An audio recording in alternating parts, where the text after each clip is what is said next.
Hi everyone, the Simple Dad here. In this video, I'll show you how to unlock 120 frames per second at 4K video recording on your Samsung Galaxy device. So this one's for the creators out there. Samsung has unlocked 120 FPS recording at full 4K resolution on support device. So currently I have an S25 Ultra. If I go into camera, go into video recording, and then go ahead and look at my recording methods. So here at UHD, which is 4K, I can only record at 60 or 30. So in order for me to unlock 120 frames per second, I need to go ahead and tap on More. Then I'll need to tap on Pro Video.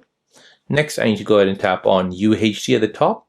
And here I can go ahead and change this to from 60 to 120 frames per second. So this means ultra smooth, high detail videos that look professional even when slowed down. So whether you're filming sports, travel vlogs, or cinematic shots, this feature gives you buttery smooth slow motion without losing quality. So it's a game changer for anyone serious about mobile filmmaking. So there you go guys, that's how to unlock 120 frames per second at 4K video recording on your Samsung Galaxy device.